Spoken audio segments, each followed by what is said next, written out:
Sunday holiday అన్న వాళ్ళని కొట్టాలి. ఆదివారం ఆడవాళ్ళకి సెలవు ఓకే, ఆదివారం మగవాళ్ళకి ఎందుకు సెలవు భాయ్? ఇంట్లో కూర్చొని ఆడాళ్ల ముఖాలు ఎందుకు చూడాలి? మీ భార్యలు చెప్పండి, పెళ్ళాం పిల్లల కంటే ఆఫీసే ముఖ్యమని. 8 గంటల పని కాదు, వారానికి 90 గంటలు పని చేయాలి.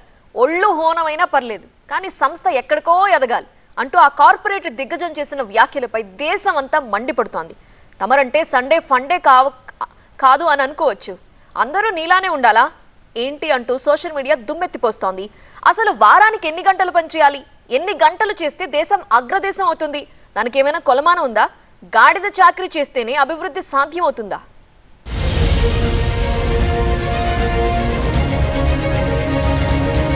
ఎలాంటి సుబ్రహ్మణ్యన్ 90 గంటల పని అంటూ చేసిన వ్యాఖ్యలు ఇప్పుడు దేశవ్యాప్తంగా కొత్త చర్చకు తెరలేపాయి. సెలబ్రిటీల నుంచి కార్పొరేట్ దిగ్గజాల వరకు సుబ్రహ్మణ్యం వ్యాఖ్యల్ని తప్పుపడుతోంటే ఎల్ఎన్టీ సంస్థ మాత్రం సమర్థించుకుంటోంది. ఇంతకు ఉద్యోగులు వారానికి ఎన్ని గంటలు పని చేయాలి? 50 గంటలు, 60 గంటలు, 70 గంటలు, లేదంటే 90 గంటలు? ఎన్ని గంటలు పనిచేస్తే మన దేశం అగ్రదేశాలతో పోటీ పడుతుంది? ఎన్ని గంటలు ఆఫీసులో ఉంటే మన దేశం అమెరికాను దాటగలుగుతుంది, చైనాతో పోటీ పడగలుగుతుంది? ముఖ్యంగా యువత దేశం కోసం ఎన్ని గంటలు పని చేయాలి? Our youngsters must say, this is my country.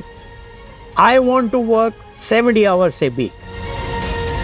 ఎంతసేపని నీ భార్య ముఖాన్ని చూస్తూ ఇంట్లో కూర్చుంటావు? ఆదివారాలు కూడా పని చేయాలి, వారానికి 90 గంటలు పని చేయాలి. ఎలాంటి సుబ్రహ్మణ్యన్ ఎక్కువ పని గంటలు వినాశనానికే గాని విజయానికి కాదు.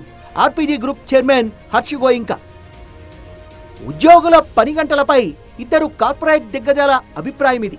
ఇద్దరిలో ఎలాంటి సుబ్రహ్మణ్యన్ మాటలు ఇప్పుడు నెట్టింట్లో తెగ వైరల్ అవుతున్నాయి. కొంతమంది విమర్శలతో విరుచుపడుతుంటే మరికొందరు సబబే అన్న వాదన వినిపిస్తున్నారు. కానీ మెజార్టీ పీపుల్స్ సుబ్రహ్మణ్యం వ్యాఖ్యల్ని తప్పుపడుతున్నారు. ఎలాంటి సుబ్రహ్మణ్యన్ తన ఉద్యోగులతో ఆన్లైన్ లో మాట్లాడుతూ చెప్పిన మాటలు ఇవి. ఆదివారాలు కూడా పని చేయించలేకపోతున్నందుకు బాధపడుతున్నానని, ఆదివారాలు సైతం పని చేయిస్తే చాలా సంతోషపడతానంటూ తన ఉద్యోగులతో మాట్లాడారు సుబ్రహ్మణ్యన్. అంతటితో ఆగలేదైనా. ఎంతసేపని ఇంట్లో కూర్చుంటావు? ఎంతసేపని నీ భార్యను అలా తదేకంగా చూస్తూ ఉండగలవు? ఆఫీస్కు వెళ్లి పని చేస్తానని మీ భార్యతో చెప్పండి. వారానికి 90 గంటలు పని చేయాలంటూ తన ఉద్యోగులకు సూచించారు.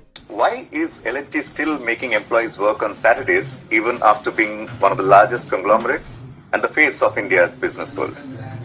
I regret I'm not able to make you work on Sundays, to be honest. If I can make you work on Sundays, I'll be more happier, because I work on Sundays also. What do you do sitting at home? How long can you stare at your wives? How long can the wife stare at your husband? Come on, get to the office and start working. దీంతో నెటిజన్లు సుబ్రహ్మణ్యన్ పై విరుచుపడుతున్నారు. ఉద్యోగుల వ్యక్తిగత జీవితాల్ని చిన్న చూపు చూసేలా ఆయన మాట్లాడుతున్నారంటూ మండిపడుతున్నారు.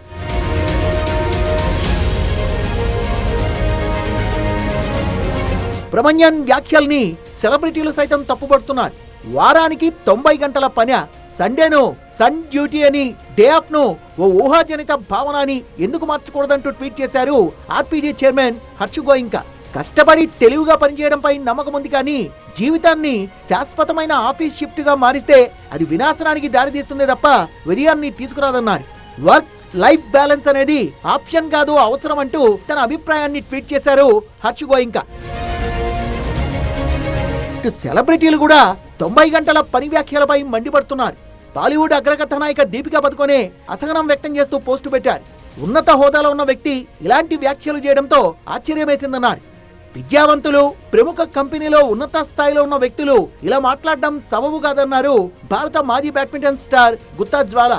మానసిక ఆరోగ్యం, మానసిక ప్రశాంతత వంటి విషయాల్ని పట్టించుకోకపోవడమే కాకుండా స్త్రీల పట్ల విద్వేషపూరిత ప్రకటనలు చేయడం చాలా విచారకరమన్నారు గుత్తా జ్వాల. సుబ్రహ్మణ్యన్ వ్యాఖ్యలతో అసలు ఎన్ని గంటలు పనిచేయాలి అన్న దానిపై ప్రస్తుతం దేశవ్యాప్తంగా చర్చ జరుగుతోంది.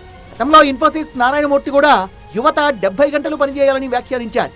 పని గంటల విషయంలో ఇతర దేశాలతో పోలిస్తే ఇండియానే చాలా బెటర్ అన్న చర్చ జరుగుతోంది. ఓ సర్వే ప్రకారం ఇతర దేశాలతో పోలిస్తే మన దేశంలోనే పని గంటలు ఎక్కువగా ఉన్నాయి. సంవత్సరానికి ఇండియాలో ఉద్యోగులు 2480 గంటలు పనిచేస్తున్నారు. అదే అమెరికాలో అయితే 1892 గంటలు, జపాన్ లో 1903 గంటలు, యూకేలో 1866 గంటలు, జర్మనీలో 1783 గంటలు ఉద్యోగులు పనిచేస్తున్నారు. ఈ లెక్కల ప్రకారం చూస్తే అభివృద్ధి చెందిన దేశాల కంటే మన దేశంలోనే ఉద్యోగులు ఎక్కువ గంటలు పనిచేస్తున్నారు. మామూలుగా 19వ శతాబ్దంతో పోలిస్తే 20 నుంచి 30 గంటల పని వేళలు తగ్గాయి. కారణం టెక్నాలజీ. పెరిగిన టెక్నాలజీ మనిషి శ్రమను తగ్గించిందని చెప్పొచ్చు.